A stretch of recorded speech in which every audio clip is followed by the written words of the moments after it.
quadrupled the number of arrivals from India to Australia over the past decade. And India has been one of the fastest growing inbound markets for tourism in Australia. And Chennai, a company called Abbott, who used to sell products like Pediasure, Ensure, Similac, Isomil. I was responsible for setting up of the distribution network in the whole state of Tamil Nadu. So I've traveled not just in Chennai, but Coimbatore, Madurai, Trichy, Tirunelveli, Kumbakonam as well. So yeah, quite an exciting state. And at that time, the retail structure was quite structured in that sense. Like there was food, there was Subiksha, there was Trinetra, there was what was this outlet at Spencer Plaza, food hall, something. Food World. Which is taken over by Spencer. Spencer, yes. Yeah. Food World, Trinetra, Subiksha was like, and Nilgiris were the top outlets here. And I was like responsible for keeping Pediasure in all the outlets. So had a pretty successful stint then, almost like 18, 20 years back in my Abbott days. So Chennai is pretty close to me, and I've stayed and lived in this city during the entire launch of Pediasure in India and in Tamil Nadu. But today it's all about Australia, and the reason I'm here is because borders have finally opened, and that was our tourism minister, the Trade, Tourism and Investment Minister, Honorable Dan Tian. He was at the Sydney airport on the 21st of February to welcome all the international tourists who landed into Sydney on that particular day. So Australia has finally opened its doors to the world. You do not have to quarantine yourself. Indian tourists do not have to quarantine when they arrive into Australia. All you need is a valid visa. We need a digital passenger declaration, which is similar to the well. So it's very much easy, simplified procedure for entering Australia. And all you need to do is, on arrival within 24 hours, do a self-monitored rapid antigen test. It's a self-monitored test. You do not have to report the results. You only have to report it just in case you test positive during the journey. And that's the only time where you'll have to get in touch with the local health authorities of that particular state and inform them that you've tested positive. But apart from that, it's been quite relaxed, and it's pretty easy to travel to Australia as far as Indian tourists are concerned. Now, Chennai is an important market for us. As I said earlier, it's ranked number 4 for spend and arrivals. Like Mumbai is number 1, Delhi is number 2, Bengaluru is number 3, and Chennai is the number 4 market, having close to almost 30,000 visitors, who have travelled from the state of Tamil Nadu. Travelled from the state of Tamil Nadu to Australia during 2019, and these visitors contributed almost close to. Thanks. Sorry to interrupt. These visitors have contributed almost close to $140 million Australian dollars to the Australian economy, and that's close to around 770 crore Indian rupees, which the Indian tourists or the tourists from Tamil Nadu have contributed to the Australian economy. We work very closely with the local travel agents here in Chennai in the state of Tamil Nadu, including Avocet, Baywatch Travels, Footprint Holidays, who's a traveler-made agent and really sells those luxury boutique holidays from India to Australia. Then we have PK, who's now got into weddings. Pegasus is a wonderful agency run by a lady, Indumati Venugopal. And then there's an upcoming new startup. I won't say a new startup, but somebody who's doing exceedingly well in the online industry space, which is Pick Your Trade. And this is a Chennai-based organization run by 2 dynamic individuals, Hari Ganapati and Srinath, and they are doing exceedingly well. So, one of our key distribution partners, yesterday I was at their office, and the average age at their office is around 23 years. Of the employee, and they are a very dynamic, passionate team who wants to be one of the largest leisure travel companies, not just in India but also in the world. So we are working very closely with Pick Your Trail as well to promote Australia. And recently they promoted a 29-day trip to Australia from a couple from Cochin who wants to travel to Australia. Also, you would have read in newspapers recently that Qantas, which is Australia's national carrier, has announced the commencement of direct flights from Bangalore to Sydney. So from the 14th of September 2022, Qantas will be flying non-stop 4 times a week from from Bengaluru to Sydney. And they've also announced a code-share partnership with Indian carrier Indigo. So from 50 cities from India, you can fly Indigo into either Delhi or into Bangalore, and then onwards you can fly Qantas directly into Sydney. So that's a positive development. It's going to be a A330-200 aircraft, and good number of tourists it can carry, and that's a positive development, because we all need more seats, more capacity for Indians to travel to Australia. So what I'm going to do is talk about some of the top 10 reasons as to why we believe that tourism out of India will bounce back faster, and why we believe that India will continue to be one of the fastest growing tourism markets, not just for the world, but also for Australia, and how are we working in this particular market to capitalize on this opportunity that India as a market has to offer. So the first reason is the fact that we have set a very strong foundation in India. So Tourism Australia we've had this office in India for the past 15 years now, and over the 15 years we've done some good work working closely with the industry at both the ends to build Australia's awareness and attractiveness. And some of our key achievements include the fact that we have achieved 6 consecutive years of double-digit growth in arrivals and spend. Arrivals have grown at a compounded annual growth rate of 15%, and spend has grown at a compounded annual growth rate of 17% between 2014 to 2019. India was the fastest growing inbound market for Australia. Amongst all the people from India grew at 8%. Arrivals from India to Australia grew at 15%. So we were growing at a rate which was almost double of that of the outbound travel market. And as a result of that, our market share has significantly increased. So we've set a very strong foundation, and today Australia is one of the most sought after destinations for Indian travelers, who wants to go on a holiday. So when the PG, we also had, a lot of direct, there's some connection issue here. Can you call the technician? How beautiful Australia as a country is. Also, since there was a lot of anxiety, depression related issues amongst the travel trade, a lot of people had lost their jobs, a lot of people who stood down, had to take salary cuts. We organized a wellness workshop for the entire travel industry.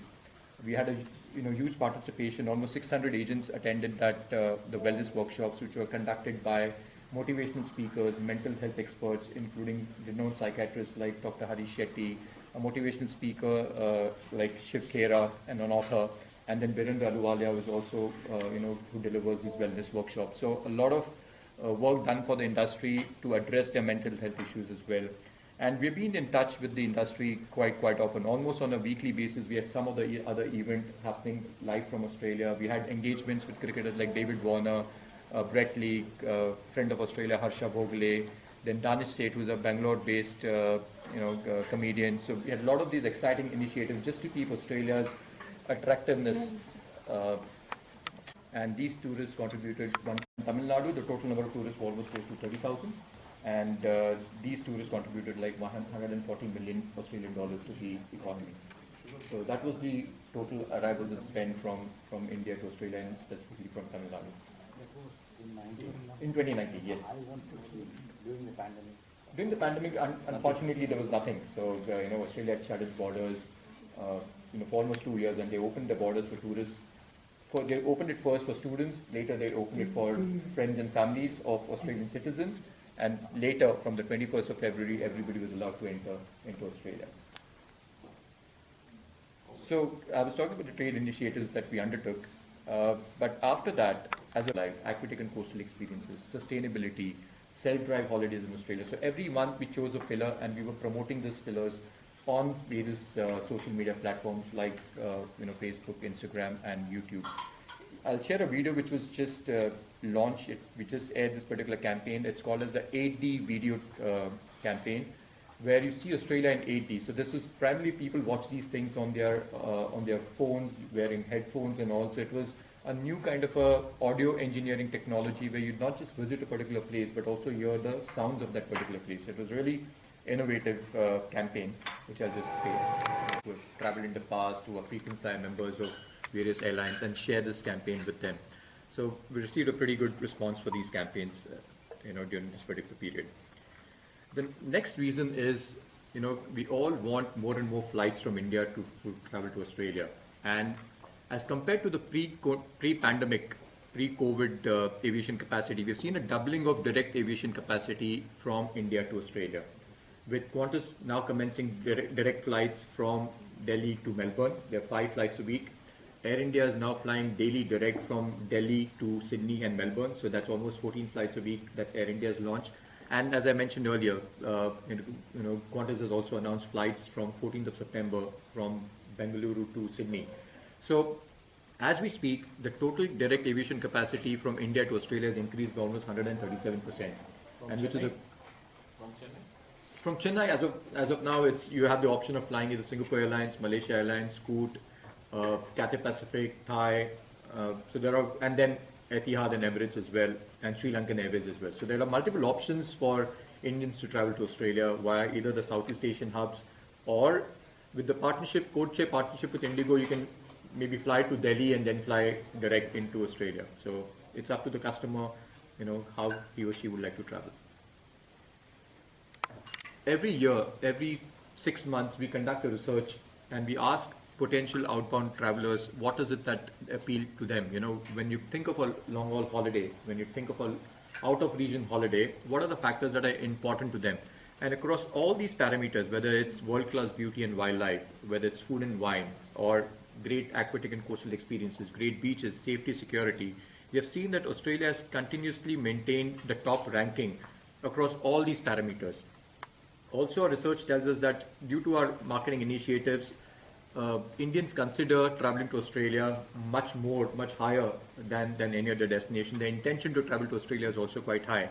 And as I said earlier, because we grew at a rate which is almost double of that of the Indian outbound travel industry, our market share has significantly increased. And from being the number 10 destination from India, we are today the number 4 destination. Like in 2019, we're the number 4 destination out of India. So we have significantly increased the market share during this particular period. Also, out of the 2.2 million high-value travelers, people who have the propensity to travel and spend significantly out of India, there are almost 1.8 million Indians, or 82% of this audience, who want to travel to Australia, who intend to travel to Australia over the next couple of years. Therefore, we believe that from a level of 400,000, this market can easily be and achieve close to around 1 million visitors by the end of this decade. So that's the plan that internal target that we have set for ourselves, to achieve 1 million visitor arrivals from India to Australia by 2030. Another interesting initiative or an announcement which the Department of Home Affairs, because visa plays a very important role for travel to any destination. Therefore, the Department of Home Affairs has announced a visa application charge waiver for those whose visas expired between March 2020 and will expire by June 30th, 2022. So if you are unable to travel due to COVID, or if your visa was expiring between March 2020 and June 2022, you can reapply for your visa without paying a visa application charge. And there are hundreds and thousands of people who are eligible for this particular benefit, because imagine somebody who had a 3-year multiple entry visa in 2017. You got a visa in April 2017, and his visa expired in April 2020, and he could not travel to Australia. So that person can also reapply for his visa under this visa application charge waiver scheme, which is a huge benefit. You save almost $140, $150 per person, and if you're a family of 4 traveling, it's a significant savings, up to almost like $600 you can save on your cost of holiday if you already held a visa. As a result of this, and because there's a huge pent-up demand in the Indian market, we've seen that the visa lodgements at the immigration department are already back to 2019 levels. So that's a significant jump, as we see a hockey stick kind of a graph there on the screen, where the green line is after the announcement of the border opening, the visa lodgements have significantly increased, and they are almost at par or even higher than the 2019 levels. So we have seen a significant resurgence and a bounce back as far as the visa applications or visa lodgements at the Australian High Commission is concerned. These are tourist visa lodgements. Another initiative that the Department of Home Affairs has announced is the facility or benefit for group travel. So if there are corporate groups who want to travel on incentive programs, They offer a dedicated email ID, a dedicated visa officer, and a dedicated group ID under which you can log in, and you get a personalized, faster processing through under this particular program. So we are in touch with a lot of corporates who are possibly intending to travel and take their dealers and employees on an incentive to Australia to avail this particular program. We initially thought that business events would be the last segment, or MICE would be the last segment to return by because of the size of the groups involved. But we are seeing a huge demand from the corporates who were unable to incentivize their employees or unable to incentivize their dealers during the last 2 years, are now selecting and considering destination like Australia. Also, Australian immigration does not require any personal interviews. There are no biometrics required, and you do not have to physically submit your passport. You have to just send scanned copies and upload all your documents online. So whichever part of the country you are, you can lodge your application sitting at your home or from your office. So it's a very it's a good service. They're quite proactive and they're quite responsive as well. And this, we believe, will help us to drive a lot of corporate group incentive schemes into Australia at this point of time. During the entire 2-year period.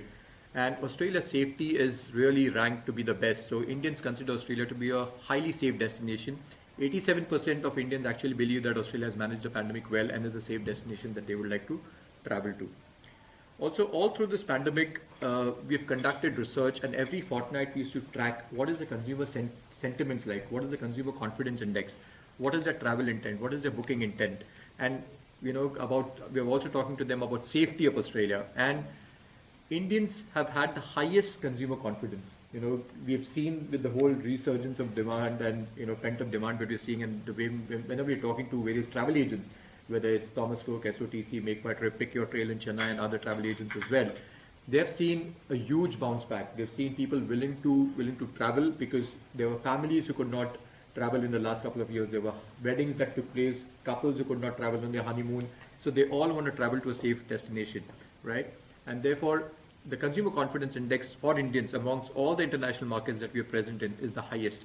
And so is the travel intent and the booking intent, because we as Indians are quite a resilient lot, and we tend to forget things quite fast and bounce back to normalcy pretty soon. So this is something that we believe will help us to recover as soon as possible. While we build cooperation trade agreement between the two countries, which was attended by both